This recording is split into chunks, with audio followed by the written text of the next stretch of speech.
Muy buenos días, mi nombre es Erika Zapata, periodista y otra campesina como ustedes. Gracias por estar pendientes de nuestro contenido cada mañana. Bienvenidos a la finca de hoy. En esta ocasión los saludo desde este predio llamado Villamati, que se dedican a diferentes actividades agropecuarias, sobre todo ellos siembran naranja, limón, mango, y hay que decir que vi un chef muy reconocido del departamento de Antioquia, se llama Jorge Velasco.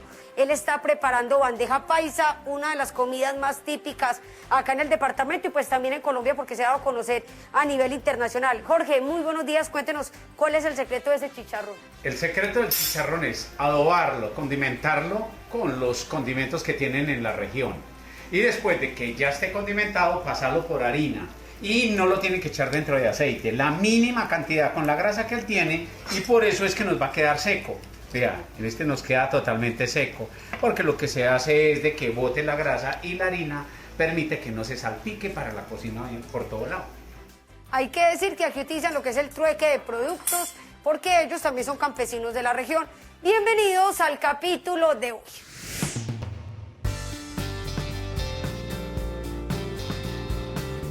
¿Cuál es la responsabilidad del sector agropecuario en la deforestación y cuáles son las consecuencias que se generan en la productividad con la eliminación de los bosques? Nuestro compañero periodista Nelson Suaza nos resuelve todos estos interrogantes. La ganadería regenerativa apunta a estrategias directas de pastoreo y manejo de los bovinos. Por eso en el siguiente informe les vamos a contar qué parámetros se debe tener en cuenta, por ejemplo, la condición física del animal. Todos los detalles en la finca de hoy. Ya les hablaremos sobre una tecnología que sirve para mejorar la productividad en una finca y asimismo la rentabilidad y la productividad en las semillas. Consiste en campos electromagnéticos para germinación. ¿De qué se trata? Aquí se lo contamos en la finca de hoy. Información, experiencias e innovación. Acompáñenos en este recorrido agropecuario por Colombia.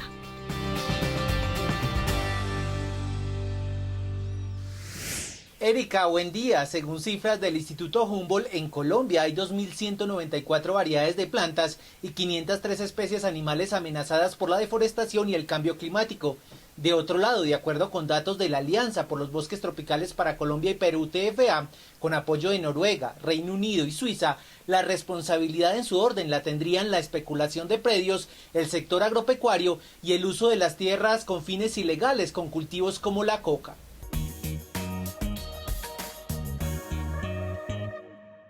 Hoy en día el mayor motor de la deforestación realmente es la usurpación o el acaparamiento de tierras. Hay la creencia todavía en Colombia de que si uno tumba y establece lo que antiguamente se llamaba mejoras sobre el terreno, y la mejora es tumbar monte y meter ganado, pastos, pues que le iban a titular a uno la tierra. En 2016 se deforestaron 178.597 hectáreas de bosque en todo el país, pero tras la firma del Acuerdo de Paz, la deforestación en 2018 ascendió a 197.159 hectáreas.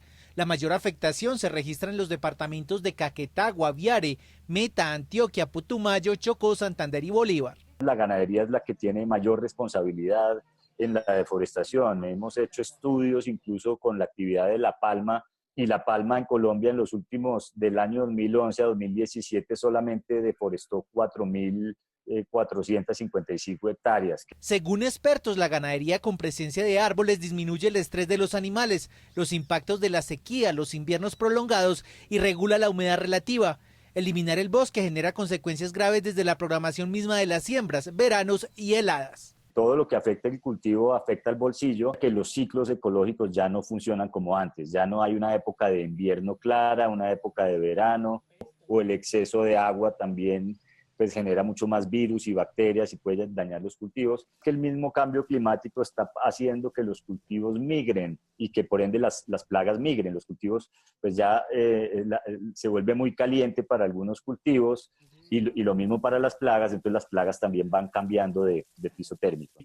Pues cuando no hay ese bosque, las plagas en un cultivo se extienden muchísimo más porque no tienen competencia, porque no tienen depredadores. Además de proveer agua, frutos, leña y regular el clima, la principal función del bosque es retener gases de efecto invernadero, como el carbono y el metano. Nuestras fuentes de emisiones están en gran parte asociadas a la eliminación de los bosques o a la misma agricultura convencional. Está del orden del 30% de las emisiones que se derivan por cambio de uso de suelo, que quiere decir tumbar el bosque y establecer alguna actividad agrícola, y también por el mismo efecto de la degradación de los suelos. También los suelos, cuando están abiertos, cuando son cultivos extensos y están, digamos, abiertos al sol, pues eso hace que también se liberen gases del suelo, el suelo va perdiendo, digamos, su riqueza de materia orgánica. La asociación de cultivos y árboles, además de disminuir los impactos del cambio climático, incrementa notablemente su productividad. Usted puede producir 8 veces más que en un sistema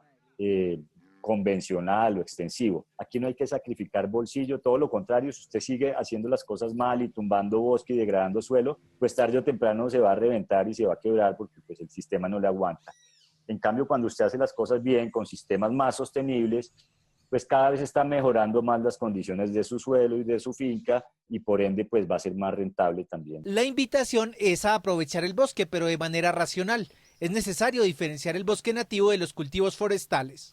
Si uno necesita maderas, puede sembrar también maderas, tumba un árbol, pero siembra otros 10. La cobertura de la parte alta del bosque debe ser mínimo del 30%.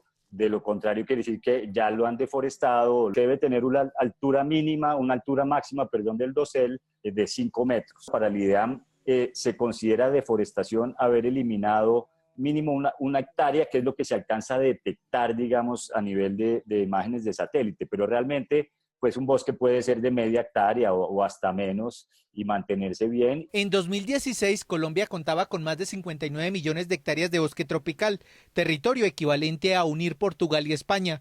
La esperanza, aparte de la concientización del campesino, está en los avances de la tecnología que permitan monitorear en tiempo real, mediante imágenes de satélite, por ejemplo, y en el fortalecimiento de las acciones legales.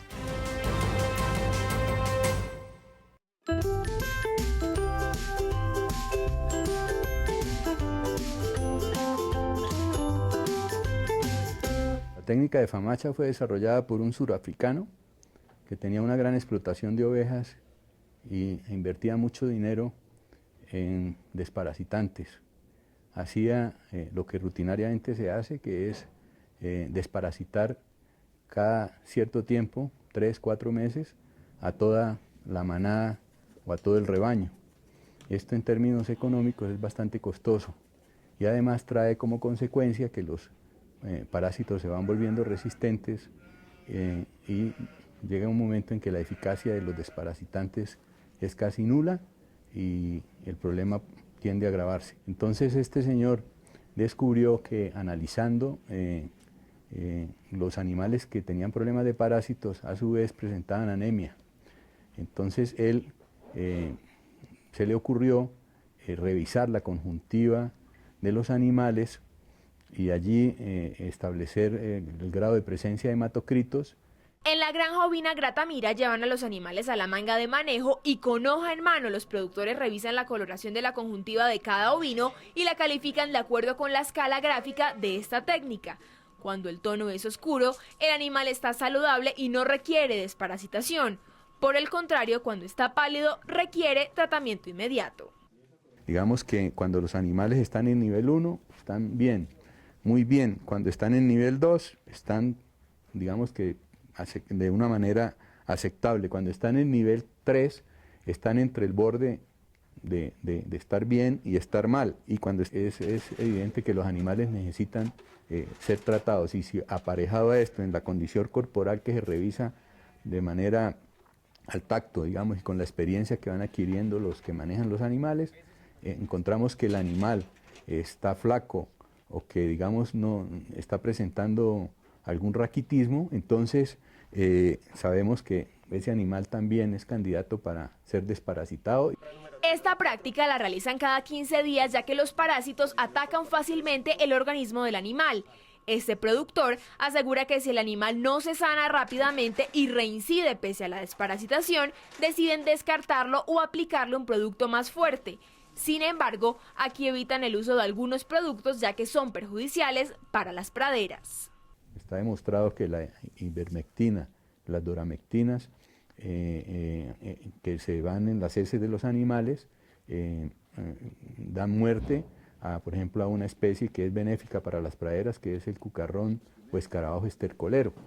Entonces, digamos que una vez tenemos evaluados los animales que vamos a desparasitar, les aplicamos el desparasitante, previamente les hacemos un coprológico y en los 15 días siguientes nosotros volvemos a hacer otro coprológico y examinamos qué resultados se han obtenido en esos animales que fueron objeto de desparasitación. Hace algunos años en esta producción desparasitaban a todos los animales, lo que le generaba al productor un gasto alto por la inversión de desparasitantes. Actualmente, después de implementar esta técnica, desparasitan selectivamente, lo que genera un ahorro significativo. Pero realmente es un sistema muy fácil que lo puede ejecutar cualquier persona, es decir, no se necesitan conocimientos especializados, solamente ir adquiriendo con la práctica, digamos, como la experticia para determinar cuáles son los animales que tienen problemas de parásitos. Entonces esto nos lleva a que, por ejemplo, en Gratamira, en cada desparasitación, en cada control que se haga, únicamente se terminan desparasitando un 5 o máximo un 10% de los animales que revisamos. Este método, además de reducirle costos al productor, permite evitarle problemas gastrointestinales a los ovinos producidos por los nemátodos que causan el principal daño en la explotación ovina.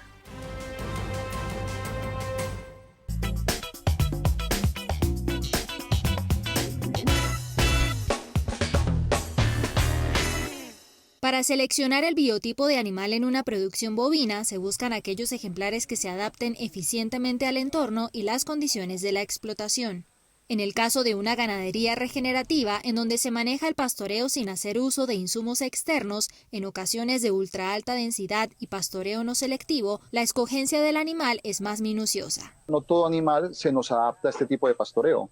Entonces aquí la importancia, como resaltar, que a medida que nosotros vamos haciendo y vamos profundizando en las prácticas de ganadería regenerativa, debemos ir de la mano de una selección de nuestros animales para nuestras condiciones. Cualquier animal puede vivir, pero la idea es que sea rentable para nosotros. Si no, no tendría ningún sentido, y esa es una de las principales, digamos, criterios de selección. Un animal que no sea rentable para la finca debería ser retirado inmediatamente. Doctor Mann, si nos vamos entonces a lo que me mencionabas del tema de las razas y de sacarle un poco a la gente de la cabeza de que no existe una raza ideal, ¿cómo cabría allí entonces esa selección del biotipo del animal? Bueno, digamos que nosotros estamos comercialmente acostumbrados y en la academia nos han inculcado de que hay ciertas razas para cierto tipo de producciones, ¿cierto? Siempre nos han metido a nosotros que debemos buscar las razas de mayores producciones individuales. Entonces aquí es donde, digamos que en ese tipo de prácticas empezamos nosotros ya a ir en contra de cierto tipo de animales, ¿cierto? Nosotros promovemos mucho el uso de las razas criollas, ¿cierto? Entonces hablemos de lo nuestro, entonces hablemos por ejemplo de un romo sinuano. En la condición que yo estoy en el Magdalena Medio, es muy húmedo, una temperatura muy alta, una humedad relativa muy alta, y digamos que es, si tú buscas literatura, digamos que es una de las razas que mejor se adaptaría a estas condiciones. Entonces es uno de los principales criterios que uno debería tener, ¿cierto? Si yo me voy por una zona de ladera, digamos que el animal insignia hoy en día, que es patrimonio nuestro, que sería el blanco orejinegro, digamos pues el que uno buscaría. Y buscar el animal que se te adapte a lo que yo te contaba ahorita, a tu forma de pastorear, ¿cierto? Retiras insumos, ya uno empieza a dejar la dependencia de insumos, entonces tienes que buscar el animal que tenga menos carga parasitaria. Entonces, en este caso, el animal que tenga menos garrapatas y menos moscas son animales que deberían quedar en tu explotación. Los animales ideales para este tipo de producciones son aquellos que no necesitan de ayudas externas para mantenerse. En el caso de nuestro entrevistado, cuya explotación está ubicada en el Magdalena Medio, se inició con cebuinos y actualmente se manejan taurinos tropicales. Según todo eso que me cuentas, los factores de selección para el biotipo de animal indicado cambian entonces de una ganadería regenerativa a de pronto una ganadería extensiva o tradicional como la que se maneja. ¿Cambian esos factores de selección allí con el biotipo del animal? Digamos que sí, no, ¿cierto? No, si tú siempre has venido en tu ganadería teniendo los mismos índices y los mismos tipos de evaluación, pero lo tradicional que estamos acostumbrados, sí, ¿cierto? Cambian los índices de evaluación y cambian los factores. El principal factor para nosotros es condición corporal. El animal que tenga buena condición corporal es animal que, digamos que es el primero que nos fijamos y el primero que seleccionamos, ¿cierto? Bajo nuestras condiciones, sin ayudas externas. Entonces no hablamos de ir a mirar a un animal en exposición o en una pesebrera en buena condición corporal, pues no tiene sentido, se la estamos brindando nosotros con concentrado o con otros alimentos. La idea es que el animal que esté a pastoreo en nuestras condiciones y mantenga la mejor condición corporal, ese es el animal que nosotros seleccionamos. Un animal gordito, en buena condición corporal, nos mantiene un sistema inmune sano, nos mantiene un sistema reproductivo activo, funcional, nos está indicando que tiene una buena producción, ¿cierto? Y está ganando peso, o sea que es un animal que tiene buena conversión alimentaria. Entonces digamos que ese es el parámetro principal. Queremos una hembra que nos para lo más pronto posible. Digamos que nosotros seguimos unos criterios que hablamos de tener una hembra 2-3, quiere decir que tenga su primera cría a los 24 meses y a los 30 meses tenga su segunda cría al lado. Entonces digamos que eso es ya a nivel reproductivo. La selección de los machos también tiene unos índices muy diferentes, ¿cierto? Buscamos mucho la precocidad de los terneros vistos en campo, ¿cierto? Trabajando en campo, que muestren esas condiciones. La selección de madurez sexual temprana, que la manifiesta un toro más o menos a los 12 meses. Eso es algo muy importante. En las hembras se buscan altos niveles de fertilidad. Lo ideal sería no esperar un tiempo determinado para la monta, sino exponerla luego del destete y que el toro detecte si está reproductivamente activa para que entre en gestación rápidamente. La trivia del campo. Conviértete en un experto con la finca de hoy. Pregunta: ¿qué animal se utiliza para llevar a cabo el vermicompostaje? A. El escarabajo. B. La hormiga. C. La lombriz. Piénsalo bien y descubrirás la respuesta correcta.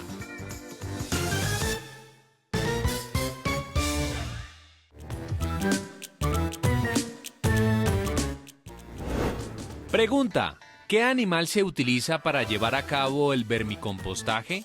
A. El escarabajo. B. La hormiga. C. La lombriz. La respuesta correcta es la C.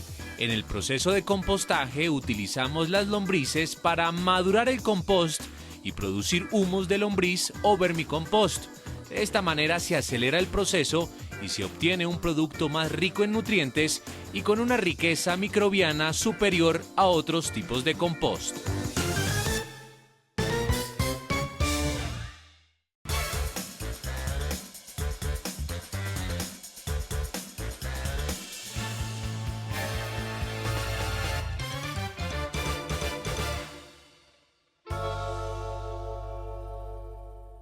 Desde el complejo del Centro de Formación Agroindustrial La Angostura, en Campo Alegre, Huila, conocimos los requisitos previos y necesarios para la transformación de la materia prima. Inicialmente, los diferentes productores deben tener en cuenta que el cuidado implementado en los animales será fundamental para este proceso, pues la calidad del producto se define desde antes del sacrificio u ordeño. Sí necesitamos que nuestros productores sean conscientes de que lo que hagamos o dejemos de hacer en producción primaria afecta la calidad de los productos que vamos a procesar. Entonces esas buenas prácticas ganaderas, esas buenas prácticas de ordeño nos sirven y son fundamentales para nuestro proceso. El eje fundamental, si es en la parte cárnica, las buenas prácticas pecuarias, ¿cierto? Las buenas prácticas de ordeño son las que me dan, por ejemplo, para el tema de leche. Si yo tengo buenas prácticas en producción primaria, voy a tener, digamos, unas condiciones ideales de materia prima para proceso y aplicar las buenas prácticas ya de manufactura en transformación.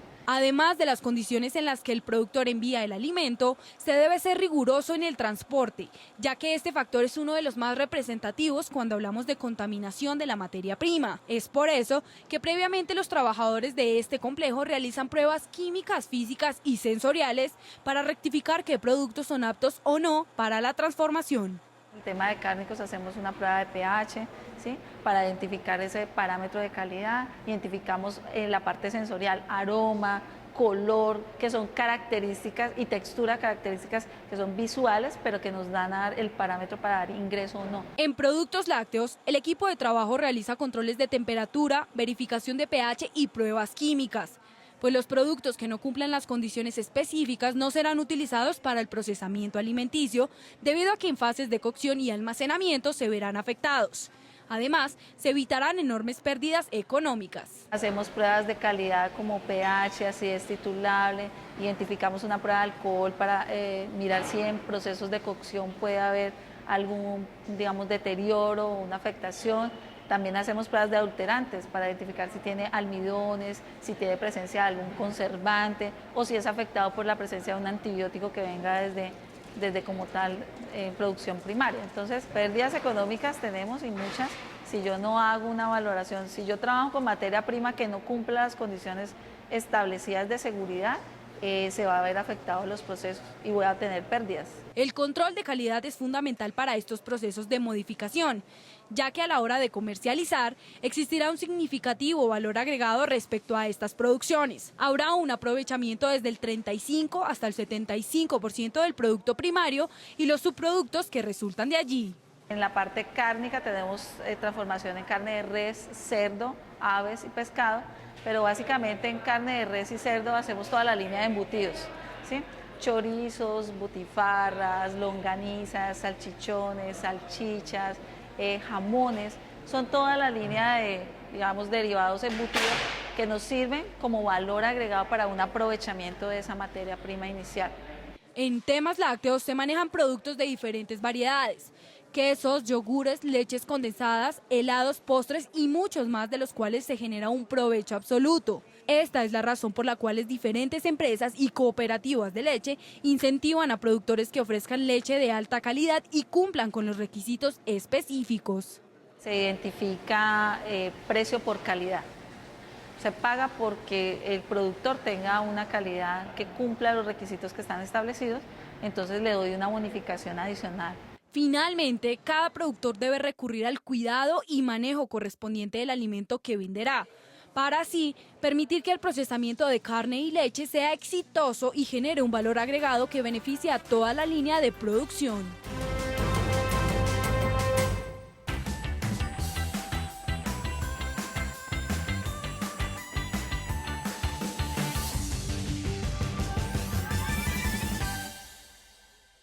Lo que inició como un experimento artesanal con la generación de campos eléctricos, vinculando posteriormente campos magnéticos con la utilización de bobinas como esta que posee imanes, promete ser una gran alternativa para que los agricultores colombianos aumenten el vigor de sus semillas, logren germinaciones más rápido e incluso que sus plantas sean más resistentes a plagas y enfermedades y condiciones climáticas adversas.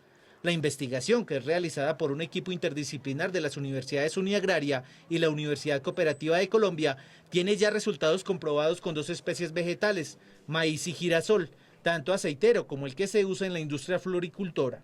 Hemos logrado adelantar el ciclo productivo, primero incrementar los niveles de germinación, ya no se necesita mayor cantidad de semilla por unidad de superficie, sino la semilla que verdaderamente se requiere, porque toda o gran parte de ella, aproximadamente el 95-98% va a germinar. Eso es un factor bastante positivo.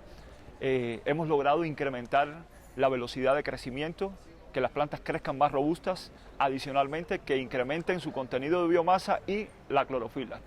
Tenemos variedades de maíz que son bastante demoradas para producir, pudiésemos estar hablando hasta de 11 meses en la sabana de Bogotá y nosotros a los 7 meses ya hemos tenido la floración. En ese orden de ideas se ha logrado reducir hasta en 3 meses el ciclo productivo del cultivo y hasta en un 12% el porcentaje negativo de germinación. Cuenta nuestro entrevistado, quien es también ingeniero agrónomo, que el efecto estimulante del electromagnetismo se extiende incluso durante la siguiente generación de semillas y lo explica mediante 2 teorías. La una, que la planta está pudiendo, o los cromosomas de las células están pudiendo expresar todo su potencial, se están mostrando como verdaderamente son, y otra es que estamos provocando algo que se ha estudiado en célula animal, que es la repolarización celular, es decir, que las cargas se equiparan a ambos lados de la membrana, ellas un poco entran en una fase de equilibrio y permite que los nutrientes puedan pasar con mayor facilidad. Fisiológicamente, una planta bien nutrida rara vez se ve sometida a estrés y en consecuencia es poco vulnerable a plagas o enfermedades. La explicación científica de la funcionalidad de estos campos electromagnéticos radica en el debilitamiento de las líneas del campo gravitacional de la Tierra debido a la sobreexplotación de los minerales del suelo y la industrialización, que según explica nuestro entrevistado, han impactado en la productividad de las plantas. Hacemos trabajos de minería sin tener en cuenta que todos los elementos geoquímicos están puestos en algún sitio de la Tierra por alguna razón. hay un equilibrio y nosotros estamos rompiendo ese equilibrio. Dependiendo de la especie vegetal es el tiempo de exposición de la semilla a los campos electromagnéticos. En esta universidad se han realizado experimentos exponiendo las semillas desde 1 hora diaria hasta durante 15 días consecutivos. Estas bobinas se consiguen en almacenes electrónicos o también en implementos del hogar, electrodomésticos ya deteriorados. Una bobina eléctrica puede estar costando alrededor de 12, 15 mil pesos. ¿Qué es un electroimán? Una bobina eléctrica con un núcleo de hierro. Eso hace que sea un electroimán. El número de espiras de esa bobina pues, va a determinar la intensidad que pueda generar ese campo. Y el tiempo de exposición lo determina la misma persona que está dándole el campo en ese caso particular. Estamos hablando de alrededor de 10, 14 microteslas, que eso es muy bajo en materia de generación de un campo electromagnético. Las bobinas van conectadas a este regulador con el cual se varía la intensidad de los campos dependiendo del amperaje y está conectado directamente a una corriente eléctrica de 110 voltios. La posición y la distancia de la bobina respecto a la semilla varía la calidad del impacto sobre esta. Normalmente hacemos una irradiación con esos campos electromagnéticos. En una bobina eléctrica hay líneas del campo electromagnético que salen y otras que entran. Hay cultivos que responden a las líneas que salen del campo electromagnético y otros responden a las líneas que entran. Inicialmente, de forma artesanal, los campesinos podrían tener 2 grupos de semillas de una misma especie, probar unas con la bobina en una posición y la bobina en la otra posición, nunca la bobina acostada. En ninguno de los cultivos ha sido necesario aplicar fertilizantes ni pesticidas. Ahora los investigadores están estudiando también el impacto de los campos electromagnéticos en lechuga, zanahoria y algunas braquiarias con las que alimentan al ganado bovino.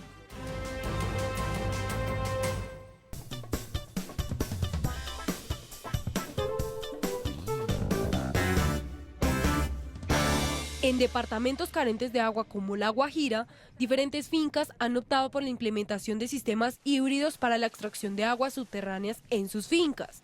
Esta metodología trabaja con paneles solares y molinos de viento, generadores de energía que permiten que el sistema de bombeo solar sustraiga líquido las 24 horas del día. La idea sale de que estamos en una zona pues carente de agua, donde la solución es hacer perforaciones de pozos profundos para captar aguas subterráneas y operantes con sistemas de bombeo solar o molinos de viento.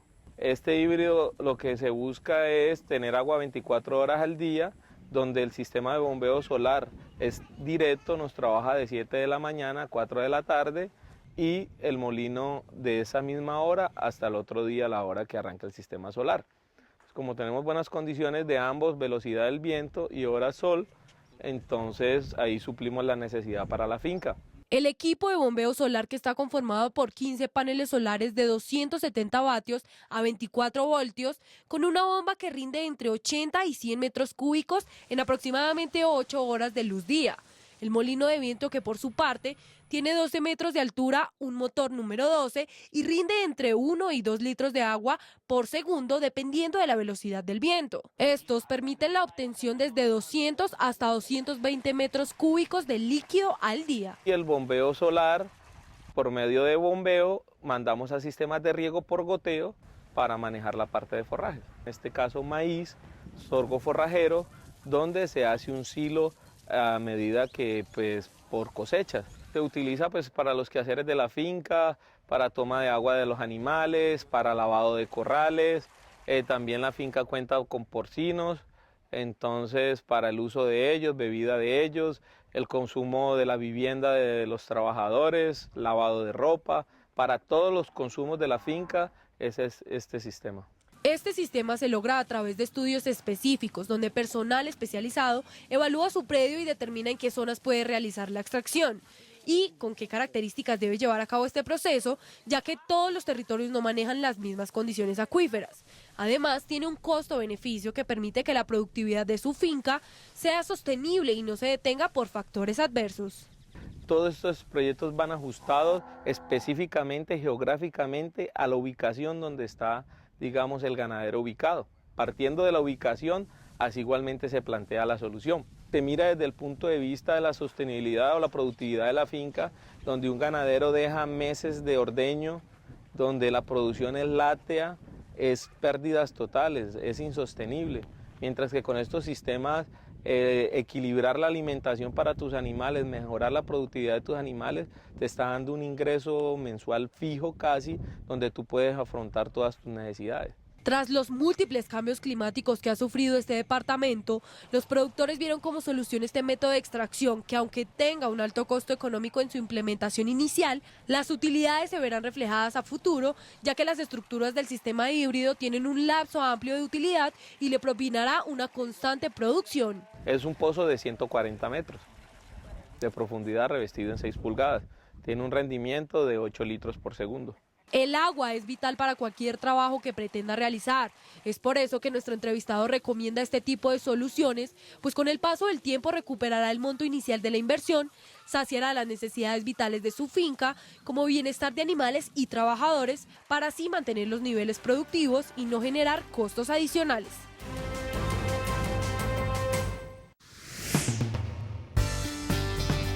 Al regreso,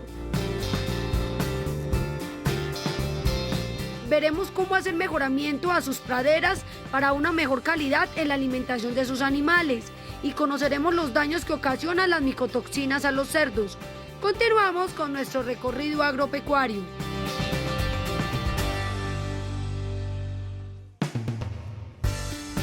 La desnutrición en los bovinos afecta la productividad, sin embargo, el mejoramiento de las pasturas puede ser la solución. ¿Cómo hacerlo? Ya se los contamos. La formulación de proyectos es para muchos productores un dolor de cabeza y que deben delegarlo en terceros, pero para otros es una manera de ganar recursos económicos. Por eso en el siguiente informe les compartiremos algunas estrategias para implementar este tipo de iniciativas donde se debe tener en cuenta, por ejemplo, un buen planteamiento. ¿Qué son las micotoxinas? ¿Cómo se producen? ¿Y cuáles son los daños que estas causan en una explotación porcícola? Aquí se lo contamos con ayuda de un experto que además nos comparte algunas estrategias o metodologías que se deben de tener en cuenta, por ejemplo, poner bastante cuidado en la alimentación de los animales. Continuamos en este recorrido agropecuario por Colombia. Erika, buen día. El bajo consumo de energía y de proteína es el mayor responsable de la desnutrición de los bovinos y en consecuencia de sus rendimientos productivos bajos. Problema que, según nuestro entrevistado, Leandro Martins Barbero, eminencia de la ganadería en Brasil, tiene solución, pues se origina en la calidad del suelo y de las pasturas.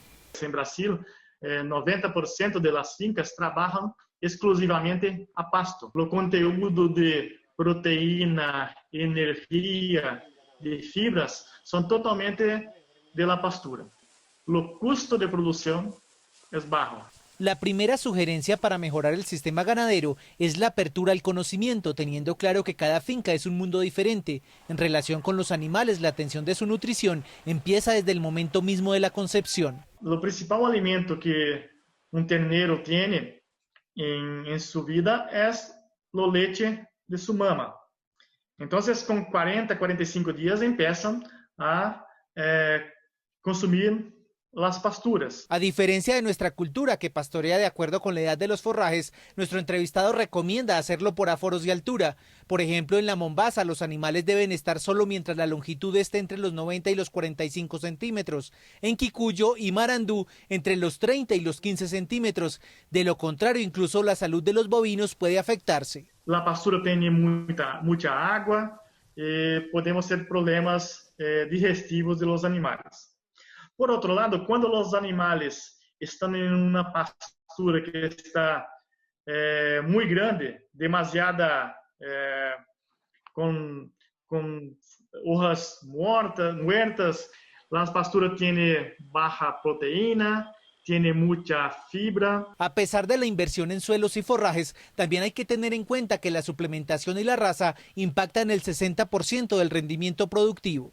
Los animales necesitan de una cantidad de 1 kilo de proteína por día, pero en la pastura él consigue solamente ingerir 600 gramos. Nosotros utilizamos en Brasil silagem de maíz, silagem de sorgo, silagem de cana de azúcar. pero también utilizamos silagem de pasturas. Centrándose en la calidad de las pasturas, nuestro entrevistado recomienda cultivar forrajes especialmente de origen africano. Para la producción intensiva con rotación, implementar monocultivos. Para la extensiva, lo recomendable es la variedad de especies donde confluyan gramíneas y leguminosas que fijen nitrógeno naturalmente. Esta pastura tiene que tener una rápida rebrutación. Los principales nutrientes que nosotros consideramos en una pastura son proteína cruda, que es el conteúdo de aminoácido, de nitrógeno que tiene en la pastura. También el conteúdo de fibra en detergente neutro, fibra en detergente ácido, energía, los conteúdos minerales, nitrógeno, fósforo, potasio, los microelementos, manganés, zinco, cobre. Las características de los suelos también son vitales en ese engranaje donde las pasturas incorporadas deben durar como mínimo 10 años. Más próximo de 6,5 o pH es más interesante para los solos. Cuanto más próximos de 4, 3,5 es peor, es malo para los suelos. No inicio del invierno, usted tiene que estar con los suelos preparados, los suelos corregidos, los controles de malezas hechos. Entonces, inicia la siembra. Para la planta tiene la capacidad de germinación. La corrección de suelos puede tardar hasta 6 años. No se recomienda que los animales repelen o pastoreen hasta dejar los forrajes a ras de piso. Usted tiene que dejar una cantidad de tallos y hojas que la planta tiene la capacidad de hacer fotosíntesis. La fertilización también depende del modelo de cada finca. Puede admitir desde 1 hasta 7 veces al año. La fertilización química es interesante porque nosotros utilizamos una pequeña cantidad de abono que tiene una grande concentración de nutrientes. Si el precio es lo mismo, yo tengo la preferencia por lo orgánico. Las quemas, el pastoreo en ladera y el sobrepastoreo agotan los nutrientes del suelo y de las pasturas.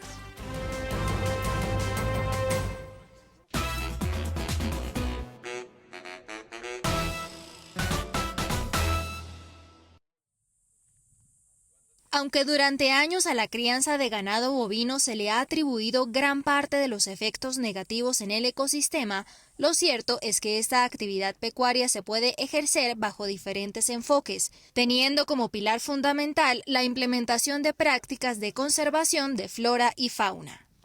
Si nosotros queremos que haya futuro en la ganadería, realmente que no sigan atacando tanto, que somos los que combatimos y acabamos y estamos causante pues, de la crisis climática y todas estas cosas que están sucediendo hoy en día, nosotros tenemos que empezar a cambiar la mentalidad y dejar ciertas áreas de protección en nuestro terreno, ¿cierto? Ya no tenemos que seguir con estas áreas, con estas prácticas de depredación de los montes, sino que la invitación hoy en día para los ganaderos es que cambiemos esas prácticas y busquemos alternativas diferentes que sean rentables para aprovechar estas zonas de protección. Conservemos agua, ¿cierto? Los nacimientos, ya no solamente hablar del nacimiento y solamente el área de los 5 o 10 metros, sino que hay que mirar dónde es la cuenca del nacimiento.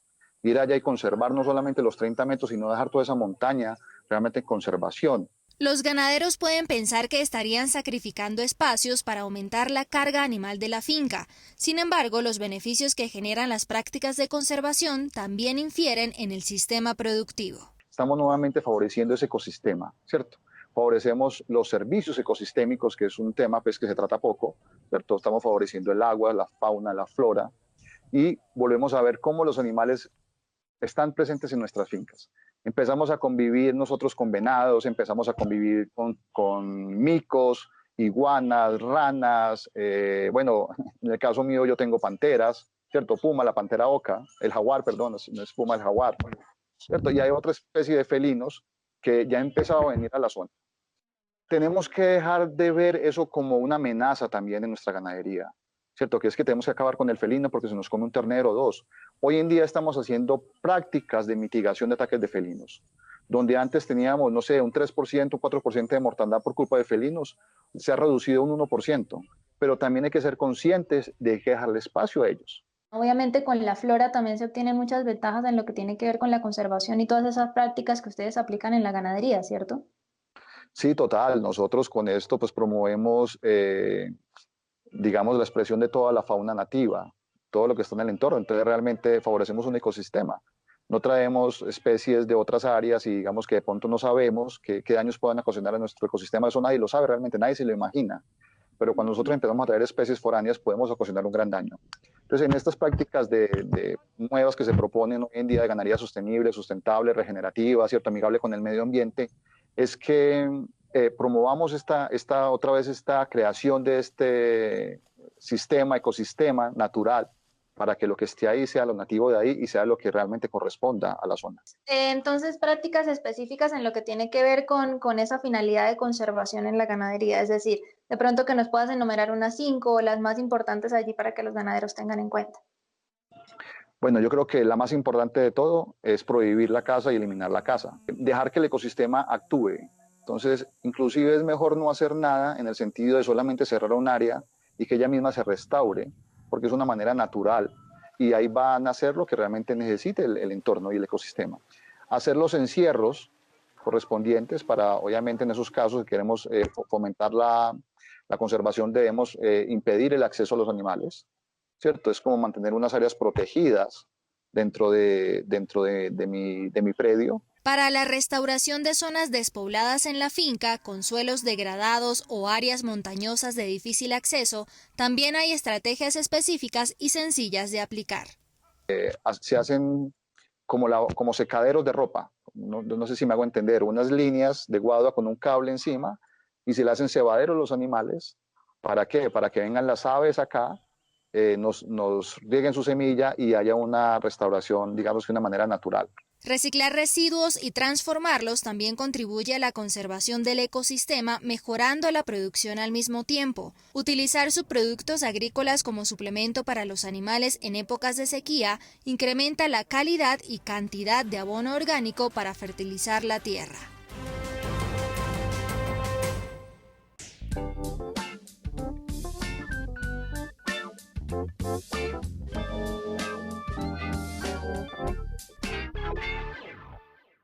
Técnicamente, formular un proyecto agropecuario no es más que plasmar una idea de negocio en el papel, es decir, una idea que a futuro nos deje utilidades tanto económicas como sociales, la generación de empleo, por ejemplo.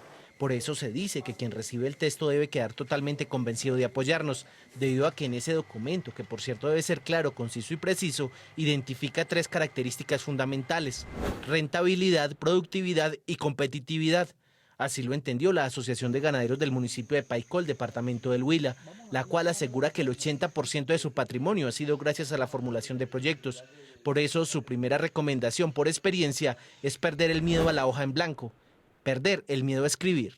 Creo que el éxito de eso es sentarnos juiciosos y en el papel escribir lo que tenemos proyectado, para que no se nos vaya a olvidar y no nos quede ni un ítem por fuera de lo que se tiene proyectado. Hacer los diagnósticos visitando esas fincas, porque de ahí depende también el éxito del proyecto.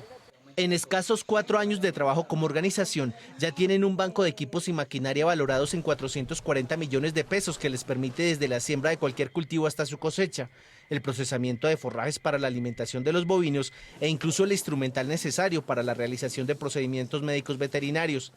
Así, el segundo consejo es que esas ideas de negocio que se lleven al papel deben partir de necesidades reales y puntuales, es decir, que sean viables en términos financieros, técnicos y operativos. La escritura no debe apartarse de las realidades que afronta el campo y su potencial beneficiario. Desde esa necesidad, miremos cotizaciones, miremos a lo real y en la zona que estamos, porque lógicamente siempre nos tomamos que mucha gente se pega de un proyecto de otra zona y no miramos las cuestiones climáticas, no miramos la economía del municipio, entonces eso también varía mucho en cuanto a proyectos. Siempre tenemos que ser reales y hacerlo en el punto de vista que nosotros necesitamos acá en la zona, que siempre se hable con la verdad y la necesidad que de verdad tenemos. Quien reciba el proyecto debe quedar con un panorama tan amplio sobre el impacto de su inversión que no haya lugar a ningún tipo de duda. En este caso de Azogampay se han beneficiado 110 pequeños productores de leche y otro círculo inmediato de campesinos que frecuentemente demanda sus servicios. Por eso el tercer consejo está relacionado con el número de personas que se benefician del proyecto. Generalmente tienen prioridad las ideas que beneficien al mayor número de productores agropecuarios posible. Trabajando en equipo se pueden lograr las cosas. ¿De qué nace de pronto un proyecto para nosotros? De la necesidad, primero la necesidad de los ganaderos. Siempre buscamos que ellos, con la junta directiva, podemos hacer un enlace y decir qué necesidad tienen ellos y qué podemos nosotros apoyarlos y ayudar. Como no se trata de que todo sea regalado, la idea debe proponer una contrapartida económica. Se debe ser muy claro en la cantidad de dinero que tengo para poner en marcha mi idea y el que necesito como apoyo. Ese es el cuarto consejo. Si yo pongo, si el otro pone, si la gobernación pone, si todos ponemos, va a salir adelante el proyecto. No debemos esperar siempre que nos den. Siempre debemos organizarnos y mirar en grupo para hacer proyectos y poder gestionar recursos. El quinto consejo es que el documento no debe ser muy extenso. Los expertos indican que 3 páginas son suficientes para argumentar cualquier idea de negocio. El proyecto tiene que tener un objetivo general y unos objetivos específicos.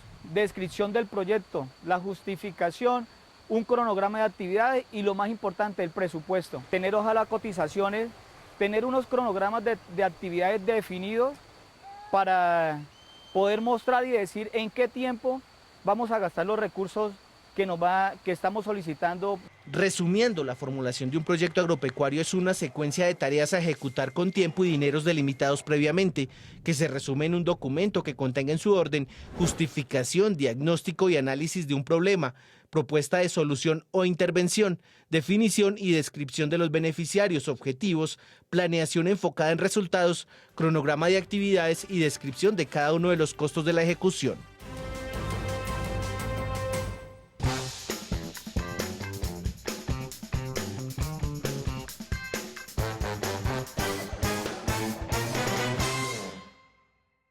Toxinas producidas por hongos, setas y moho que usualmente pueden estar presentes en los alimentos.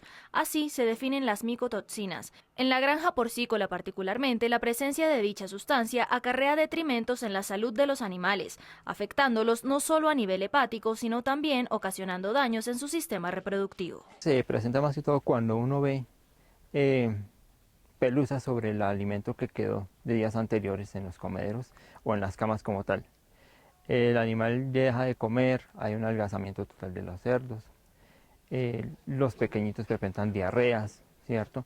Problemas reproductivos, entonces las cerdas no quedan preñadas o se corta la época de preñez. Se presentan varios tipos, uno son las aflatoxinas, dañan el hígado, están las cerenelonas que producen daños a nivel renal, y hay otras que producen daños en el nivel de útero y acortan la vida de los embriones y de los fetos. Cuando los cerdos empiezan a verse afectados, puede hablarse entonces de una micotoxicosis.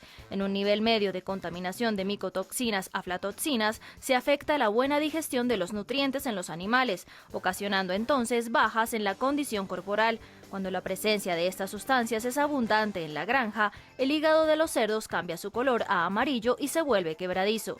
Las micotoxinas seralenonas, por su parte, dañan el útero de las hembras, aumentando o disminuyendo excesivamente su tamaño. En la parte del útero, entonces presenta abortos, o pueda que no quede preñada en la época de inseminación artificial o con monta directa. Y la otra son una fase nerviosa, que muchas veces puede presentar algún tipo de convulsiones o una ataxia, quedan totalmente quietos y dejan de comer y consumir agua. Uno de los daños que las micotoxinas pueden generar en las cerdas es el retraso en la aparición del celo. Además, en caso de ser servidas, no se obtendría una camada numerosa. Incluso se podrían presentar lechones muertos en el momento del parto. Posteriormente, del destete de los 28 días del cerdito puede entrar inmediatamente a entrar en calor. Pero ya habiendo alteraciones puede aumentar un mes, puede aumentar 2 meses, se pueden presentar calores, pero no son totalmente fecundables esos óvulos como tal. Los cerdos afectados por micotoxinas pueden ser tratados, pero serán animales que van a presentar un retraso en su desarrollo, se quedarán pequeños y no llegarán al peso ideal correspondiente para la edad. Lo recomendable sería que estos animales fuesen descartados de la piara, pues por medio de la materia fecal o la orina pueden eliminar algún tipo de micotoxina que terminará intoxicando a los demás porcinos. Para el buen control de estos tipos de micotoxinas, se realiza más que todo la aplicación de vitaminas o complejo B, ya que al ser liposolubles atrapan este tipo de toxicidad y hacen que el hígado se vuelva graso. Una mala higiene de los bebederos, comederos y de la cama de los cerdos genera la aparición de hongos que a su vez producen micotoxinas. Cuando en las instalaciones no se emplea el uso de estivas y la humedad entra a los corrales o al lugar en donde es almacenado el concentrado, se crea un ambiente ideal para que estas sustancias subsistan. Lo primero, apenas los cerdos dejen de consumir el alimento, recoger este tipo de material y desecharlo. Son pocas cantidades. Lo otro, no dejar de un día para otro, ¿cierto? Sino más bien eliminar, limpiar constantemente a nivel muy profundo.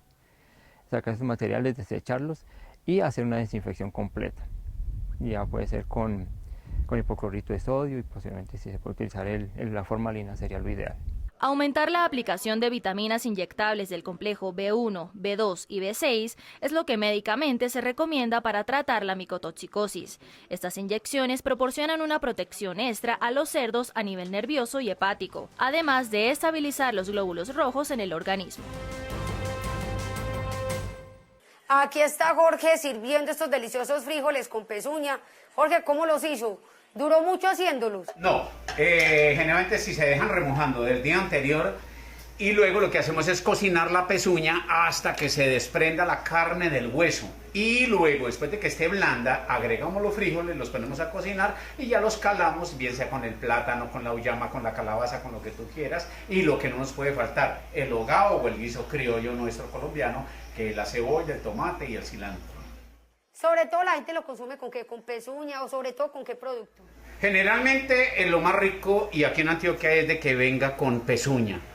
Esto permite porque el sabor que le da la pezuña, que es la gelatina que suelta como tal, eso hace que sean muy ricos. Y repito que hasta que se desprende, mira, se cae, esta es la parte del cuerito de la pezuña, que se cae, mira, hasta que se cae, y esto es de las cosas que más gusta. Y lastimosamente hemos llegado al final de nuestro programa, pero espere mañana más historias, anécdotas e información del campo colombiano. Las personas que están en otros países nos pueden ver a través de la señal de Caracol Internacional y ustedes a través de las redes sociales que aparecen en pantalla. Ustedes no solamente son los protagonistas de este programa, también del trabajo de la tierra del país. Mañana tenemos otra cita bien temprano, pero quien madruga, Dios le ayuda y todos los días madrugamos para aprender del trabajo de nuestros campesinos. Hasta pronto.